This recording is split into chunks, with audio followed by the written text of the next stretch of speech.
हैरत अंगेज बात यह है कि अब कोई स्पोर्ट्स इवेंट मुंसलिक नहीं हो सकता किसी सिगरेट ब्रांड के साथ।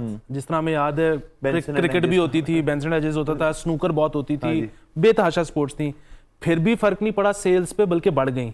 इसके अलावा टीवी पर इश्तेहार नहीं चल सकता अब किसी सिगरेट का इंडोर्स करते हुए, फिर भी सेल्स कम नहीं हुई, बढ़ गई।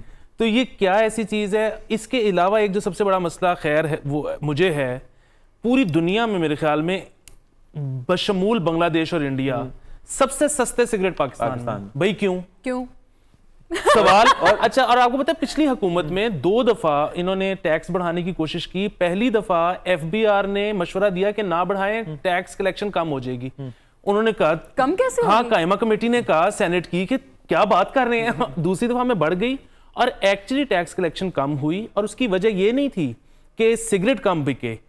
FBR ने उसके ऊपर फॉर्मूला एक ऐसा लगा दिया था जिसकी वजह से टैक्स महदूद हो गया। इसीलिए पहली दफा जब प्राइस बढ़ी है तो उसके बावजूद रिटेल प्राइस में फर्क नहीं पड़ा, टैक्स बढ़ने के बावजूद। खुद इतनी सिगरेटें पीनी होगी ना, कहेंगे यार अपनी ही दुकान पे क्यों। दूसरी दफा में बढ़ गया, क्यों कुल्हाड़ी मारे। दूसरी दफा में प्राइस बढ़ गई, लेकिन बढ़ी हुई प्राइस भी पूरे रीजन में बल्कि पूरी दुनिया में मेरे ख्याल में हमारे यहाँ सबसे सस्ता। अच्छा, इसमें लेकिन एक और बात है कि जो फेडरल एक्साइज ड्यूटी इनकी, अगर आप 10 साल का एक स्टैटिस्टिक ले लें तो उसमें यह है कि पर 1000 सिगरेट्स 10 साल पहले कीमत 352 रुपीज होती थी।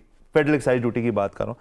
अब जो कीमत इतनी उन्होंने बढ़ा दी है कि 1650 रुपए पर 1000 सिगरेट होती है। इस वजह से थोड़ी सी कमी भी आई है सिगरेट की सेल में। ये मैं बात कर रहा हूँ लीगल सिगरेट की, जो लीगली पाकिस्तान के अंदर प्रोड्यूस हुए हुए टैक्स सिगरेट होते हैं। एक तो ये, दूसरी तरफ 41.9% सिगरेट ऐसा यहां पे बिकता है जो इलिसिट सिगरेट कहलाता है, जो इलीगल होता है, जो स्मगल्ड होता है।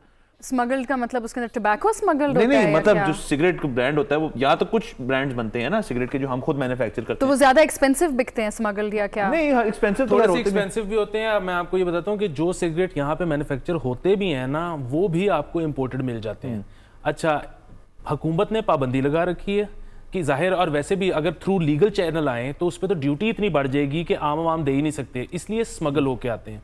अच्छा, मेरे कुछ दोस्त हैं जो कि पाकिस्तान टोबैको कंपनी में हैं, और उनसे मुझे ये पता लगा कि जब यहाँ पे सिगरेट बनता है तो वो भी गोदाम से निकलते निकलते दुकान तक पहुँचते पहुँचते 4 महीने तो उसको लग जाते हैं। तो आप जो एक एवरेज सिगरेट की डब्बी कहीं से खरीद के पी रहे हो, वो 6-8 महीने तो पुरानी होगी, जो फ्रेश ही। अच्छा, और टबैको जो है वो, जो ये आप बात कर रही थी इलीगल का, मैं बताऊं ये ड्यूटी फ्री स्मगल्ड जो इलीगल चैनल से आते हैं ना, उनकी बात करूं, ये 41.9%। और इसमें आप ये देखो कि वो अगर ईरान से निकले हैं खोते पे लद के, तो यहाँ पहुंचते पहुंचते वो पता नहीं 4, 5, 6 कितने साल पुराने हो गए हों। अच्छा।